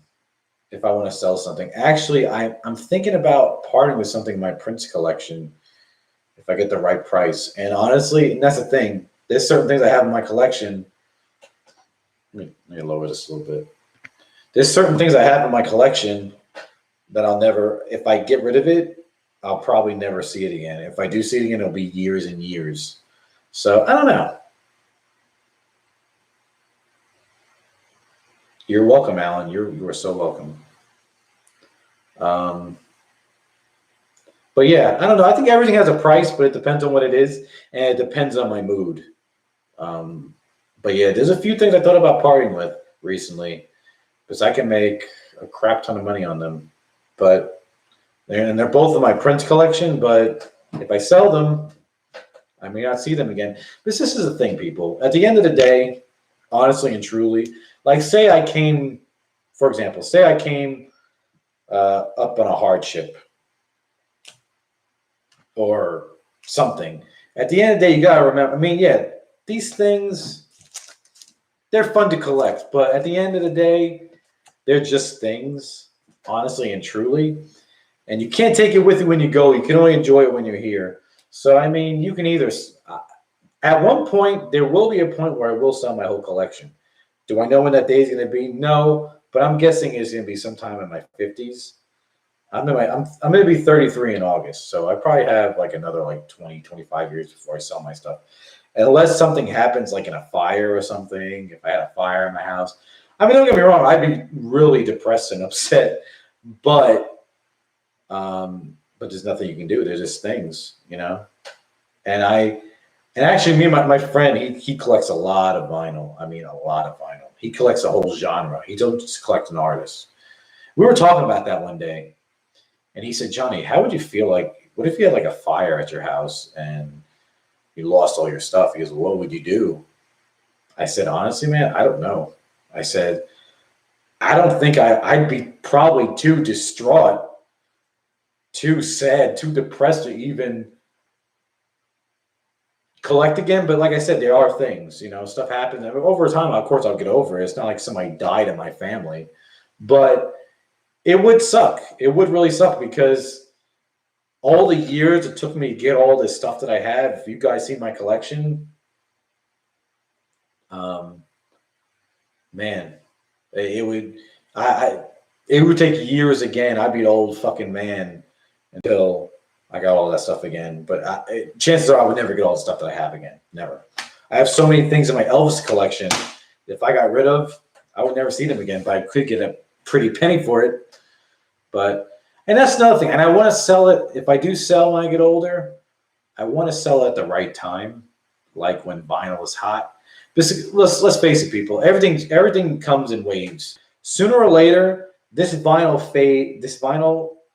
fad will fade.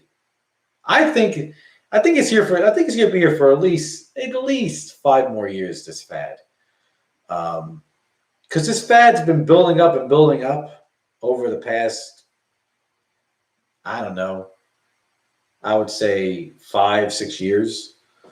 But again, I think it will fade away one day. It will. And you never know. CDs can make a big comeback. You know, everything recycles.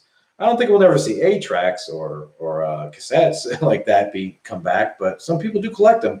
There's always a collector's market. But I would like to sell them when they are in demand when I get older. If they are in demand again when I get older, I would definitely sell them.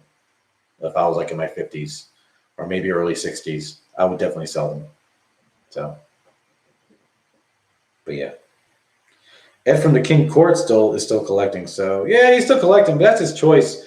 Me and Ed talk a few times, and there's times where he thought about, you know, selling or just keeping his stuff. He announced stuff on here, but you know, I don't know. If I do sell anything, it might be my vinyl and keep my CDs. Actually, you know what? Speaking of that, Curtis, I've been selling my CDs. I've been selling a lot of my CDs. This is what I've been doing. So I went out when I was packing stuff up in my house. I started putting together CDs to sell. I basically pulled out of my collection artists that are already dead, not including Elvis or not Prince or not Michael. I'm keeping those CDs because they're like my all-time favorite artists. But I've been artists that already died. Like for example, Curtis, I know you like Johnny Cash. I have 4 Johnny Cash releases, so I've been putting them on eBay as a lot and selling them, like putting a price or best offer, you know. And what I've been doing is with the CD itself, I've been putting it on my computer, and then I'm going to buy a huge hard drive, so I'll always have the music, so I don't have to ever worry about losing the music. So that's my plan. Because it takes up a lot of room. I mean, I'm trying not to have a lot of clutter, man. The next place I go, and CDs, I don't ever listen to them that often. I maybe listen to them twice, like my Johnny Cash CDs. Again, I probably pulled them out a couple times, listened to them, put them back. You know, so but yeah, so. Does your homeowner's insurance cover everything? You know what? Actually, Ken, I do not know. Probably not. I probably need to like add that type of stuff to my homeowner's insurance. That's actually a very good idea. I should really next house I go to, I need to make sure I do that. So multiple people told me to include that, which I should. So sometimes life has needs. Sold nearly my whole LP collection 21 years ago when I had 4 young children. Yeah, see, exactly. Can't afford to collect them again. They're all grown up and working, so I don't feel guilty anymore. See, that's what I'm saying. Life hits you. I know a guy who um, sold his collection because he was having a baby. You know, life happens. Stuff is more important than things, and it's family and stuff like that. So yeah. What is your favorite Michael Jackson song? Oh boy. I think you're the same person that asked my favorite Michael song. I don't know, man. That's hard too. I can tell you my favorite music video. My favorite music video of Michael is Smooth Criminal, the long version. Best music video ever. Um, favorite Michael Jackson song? Oh Lord, that's hard. That's really hard. So many big songs that guy had.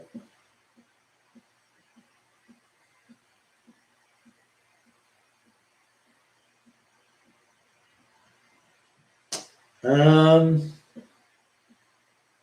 I mean, I like the song "Smooth Criminal" too. That's hard. My God, I couldn't tell you. Michael had so many great songs too, man. Songs that were hits and wasn't hits. So, oh wow, that's a crazy comment. I'm not going to sell any of my Johnny Cash because I still play both my LPs. All right, there you go. See, it's just whatever you're into. It's whatever you're into. I like Johnny Cash, but there's only so much I can do with his voice. Like I can listen to the common hits. I can listen to the Best of Johnny Cash Volume 1 and 2 that came out in the early 2000s. I have those, and I have the single CD of At Folsom Prison. I always wanted the box set, but I'll probably never get it now. And I do have a box set of Johnny Cash at San Quentin. I do have that box set, but I need to put that online to sell actually. So Bad is a good song. Yeah, Bad's my favorite album, man. That's my favorite Michael album. Favorite uh, era of him too. I am not a Michael MJ collector, but love some of his songs. Black and White, yes, good. Leave Me Alone's good. Really love Earth Song. Yeah, see, those are all good songs, man. I don't know. Wow, what in the hell? Let's hide this motherfucker. Report.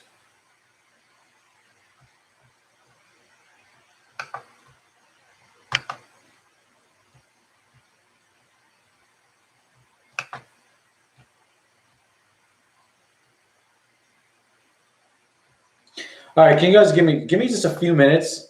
That thing I cooked on the stove is probably cold now. But let me go get the thing I cooked on the stove, all right? I'll be right back. So give me like a couple minutes, if you guys don't mind. So I'll be right back. All right.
All right, I'm back.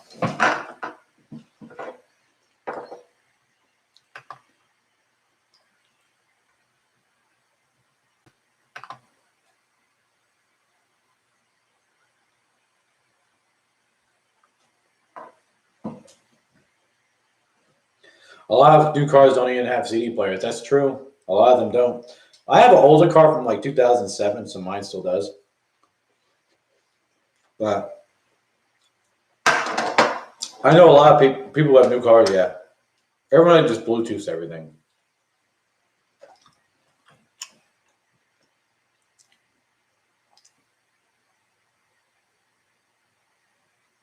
Any Foghat Sticks or ZZ Top fans? Jackson 5?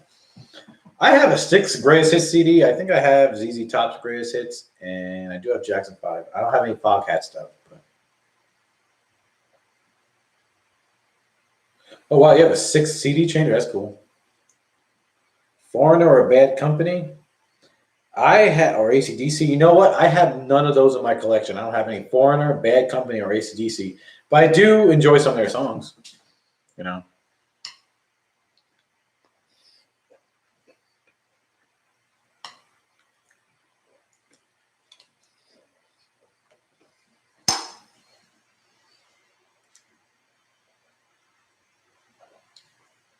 Yeah, I'm kind of like overbuying CDs.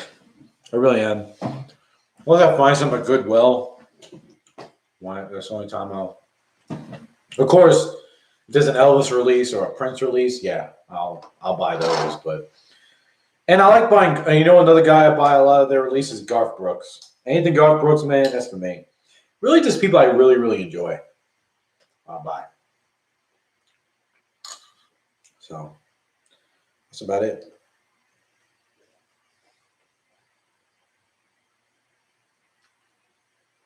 Exactly, Alan. But me, I listen to everything. If anyone knows me, I'm a music encyclopedia. There's a lot of stuff I know, and there's a lot of stuff I don't know. You know. But.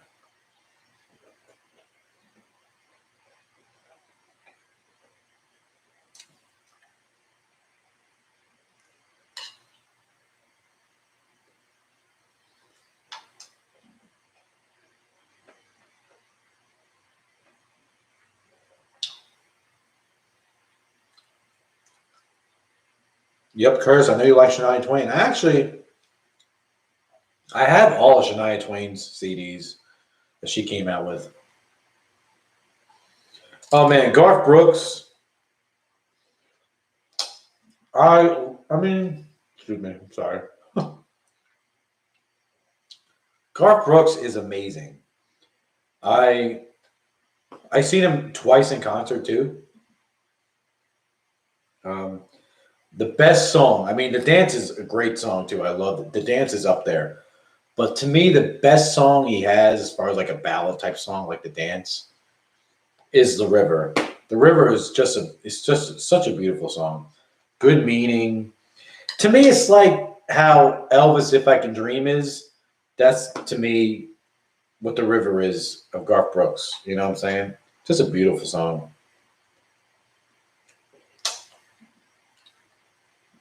I love. Dude, Garth Brooks is good now. He still comes out with new songs. I enjoy him. You know, some people who are old school fans, they may not enjoy Garth Brooks' new music, but I love his new music. Good stuff.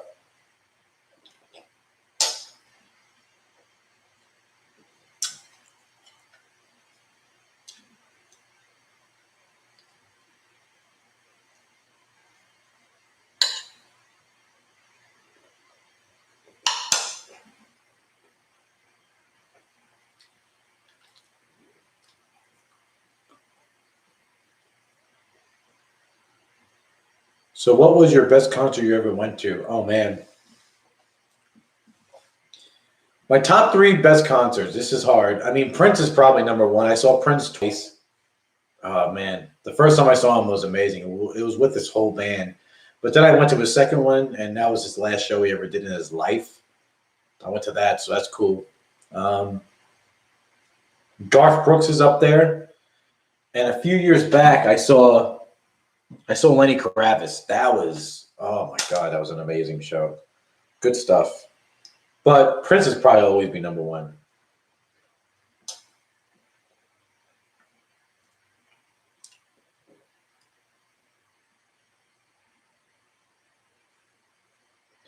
You probably said already, but when is your moving day? My moving day, I'm closing on this house. It keeps changing with the buyer. First it was the 2nd, then it was the 8th, then I switched it to the 7th, and I just switched it to the 6th. So it keeps on changing.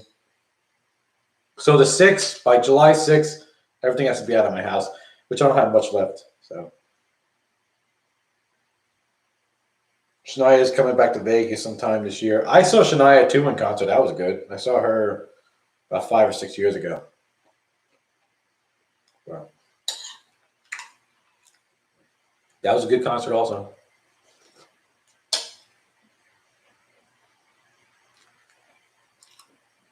Garth is okay. I like his older stuff. Yeah.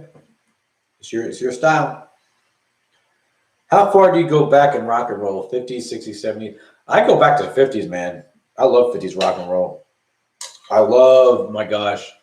There was a time period. I still like his music. I love Chuck Berry. Amazing.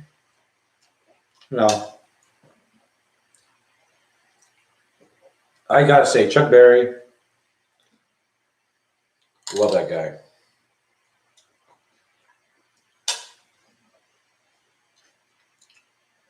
I'm not really a band guy. I'm more of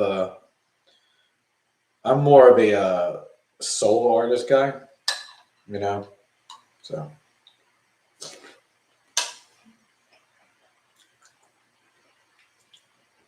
do I like classic blues? Oh yeah, I love blues. I have a few in my collection. I like Albert King. I like Muddy Waters. What's his name? I just lost his name.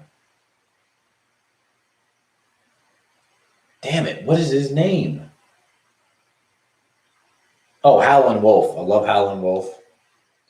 That's it. Who doesn't like BB King?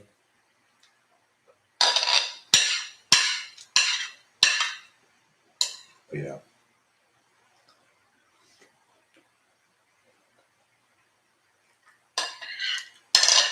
All right. 10 more minutes.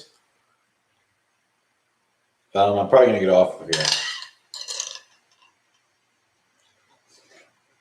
Because I'm almost at 2 hours.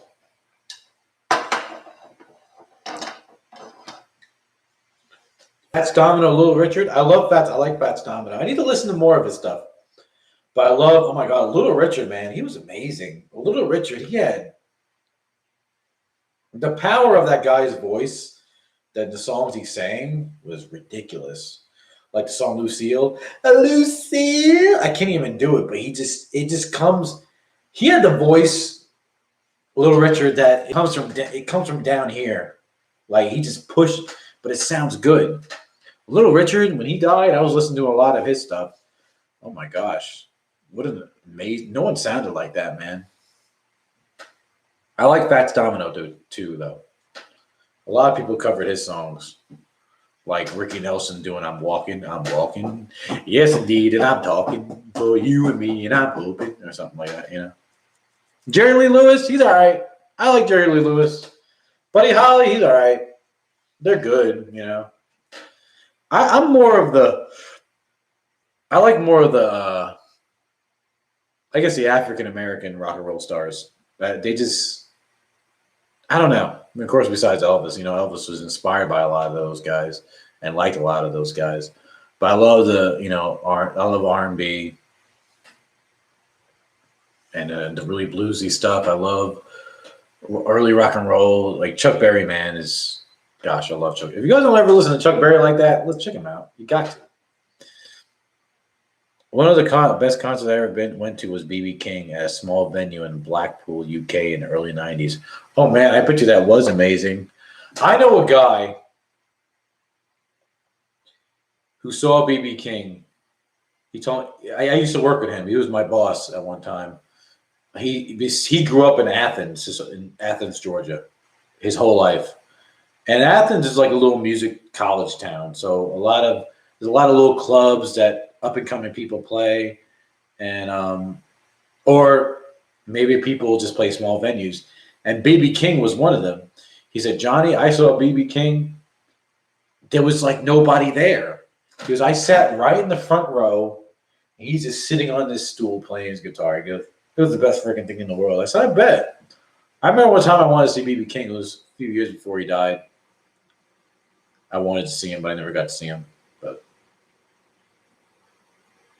Carl Perkins, he's all right. I like Carl Perkins. You know, in Elvis' second album, he did "Long Tall Sally." He did do "Long Tall Sally." Elvis did, but I gotta tell you, man, no disrespect to Elvis. I mean, Elvis did a good rendition that he can do of that song, but dude, the power behind Little Richard's voice, doing "Long Tall Sally," doing "Rip It Up" like Elvis did "Rip It Up," but the power behind Ready Teddy, Elvis did that too. The power behind Little Richard's voice, man, can't be duplicated. That his voice was so amazing. Like, just by the very best of Little Richard, man. Listen to it. It has like a pink. There's a picture of him on the cover with like a pink background. Just listen to that. You know what I'm talking about.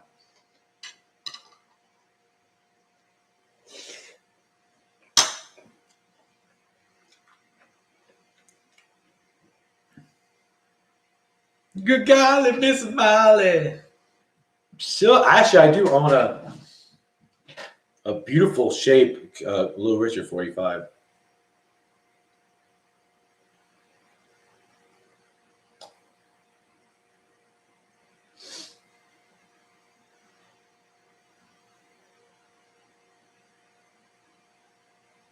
But yeah. Actually, a fun fact of that greatest hits I have of Little Richard. I think he tried to attempt Hound Dog to record it, and it has an alternate take. I don't know how many alternate takes there are, or if he just did it in one take. But there's a version of Hound Dog of him doing it, and it wasn't. I gotta say, it wasn't that great. It wasn't.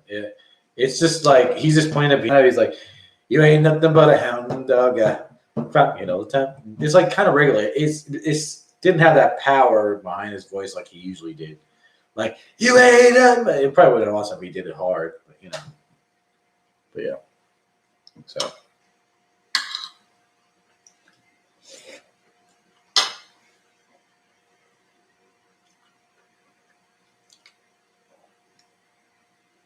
Lucky Jackson. That's pretty funny. Reveals. Thoughts on Elvis on tour box set. Talked about that earlier. I'm excited. I don't think, no matter what they release, it probably won't be a disappointment, the box set, because stuff that's never really been released. Only one of those shows that have been officially released. I think it was a San Antonio show.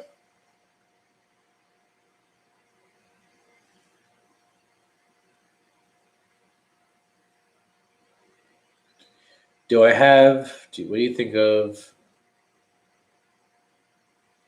What do you think of Aloha from Hawaii via satellite show Elvis did? Oh, it was good. I mean, that was really the last high point of Elvis's career. Aloha from Hawaii. It's the last time he really looked good. It took a lot of effort for him to look that good, but his voice honestly wasn't the best. I mean, like I said, around that time, I feel like his voice started going down a little bit. But it's an iconic show. It's a good show. I still enjoy watching it. Do you have a number one that you never seen living or not? You never have seen living or not? I gotta say. Oh, my sister's texting me. I'm sorry. My sister's not feeling good, I guess.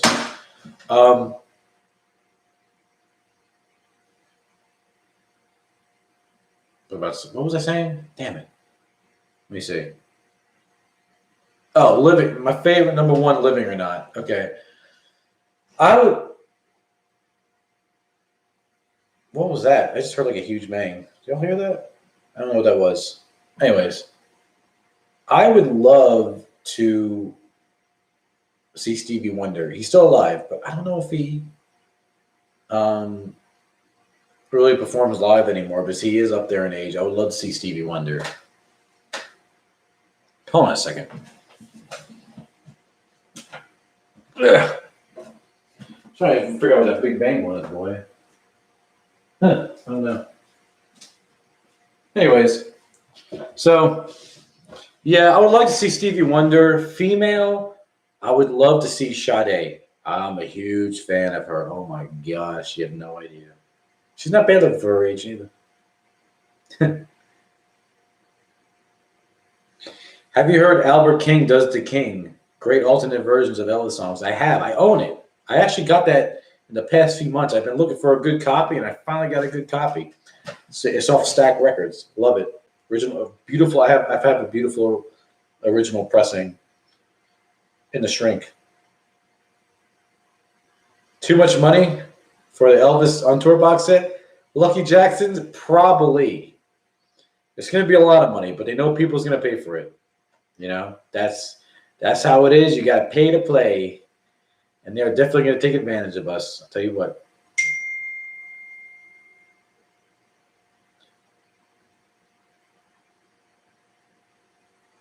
Have you read the book Elvis Destined to Die Young?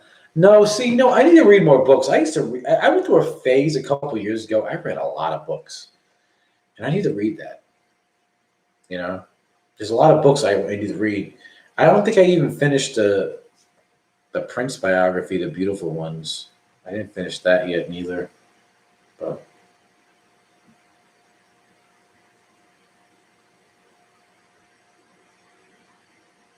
yeah.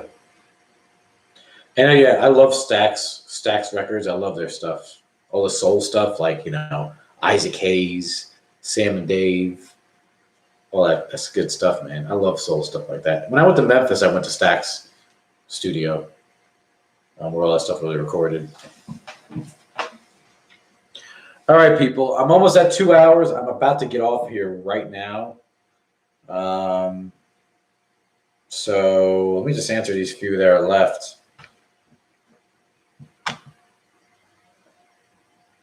I'd love to see Olivia Newton-John on stage. That'd be cool to see her. I don't know if she does anything.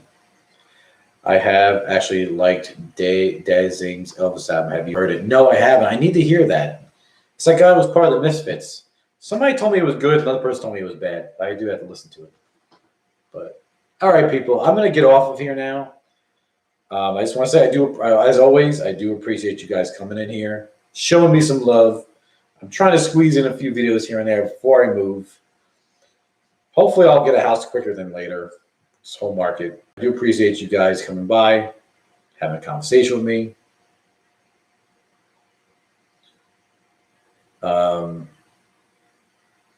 Always thankful. I know I have some new subscribers.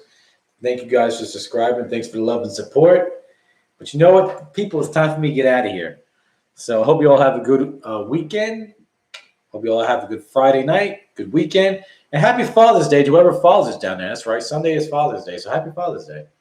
So thank you guys, and good night. And see you later, and bye.